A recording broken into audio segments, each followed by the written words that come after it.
لكل من يخاف على رزقه ورزق عياله، لكل من يخاف العودة من الاغتراب ويخشى من مقدم الأيام، لكل من أرهقه الهم وجاف النوم عينيه. لا تخف واطمئن، فالله هو الرازق وحده، وقد كفاك هم الرزق. فقال تعالى في محكم تنزيله: وفي السماء رزقكم وما توعدون. رزقنا وين يا ناس؟ رزقنا في السماء. ثم أقسم الله على ذلك لتطمئن القلوب فقال: فورب السماء والأرض إنه لحق مثل ما أنكم تنطقون. لا تخف واطمئن، فالله يرزقك فوق كل أرض وتحت كل سماء. أي مكان تذهب إليه ربنا سبحانه وتعالى يرزقك، ورزقك يكون معك.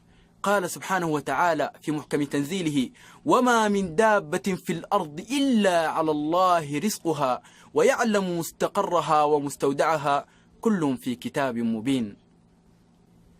لا تخف واطمئن، فإن الرزق لا يطلب العبد أكثر مما يطلبه أجله، كما أخبر بذلك الصادق الأمين صلوات الله وسلامه عليه.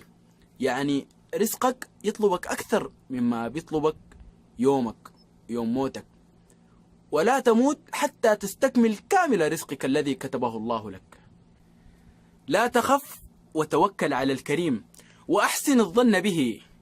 في زمن بعض السلف غلت الأسعار، فأخبر أحد الأعراب أن الأسعار قد غلت، فقال: والله لا أبالي ولو أصبحت حبة القمح ب1000 دينار، أنا أعبد الله كما أمرني وهو يرزقني كما وعدني. بالله تأملوا إلى هذا التوكل وحسن الظن بالله سبحانه وتعالى.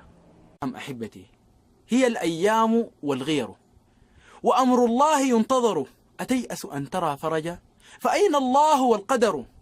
لا تسهرن إذا الرزق ضاق ونم، ولا تبيتن إلا خالي البال، فبين غفوة عين وانتباهتها يغير الله من حال إلى حال. أسأل الله سبحانه وتعالى أن يكشف همكم وغمكم ويرزقكم الرزق الوفير الكثير النافع الغير ضار، ويجعل لكم الخير حيثما كان.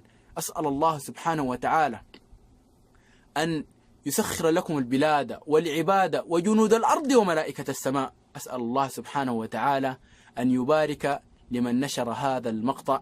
هذا والله أعلم، وصلى الله وسلم على سيدنا ونبينا محمد وعلى آله وصحبه أجمعين.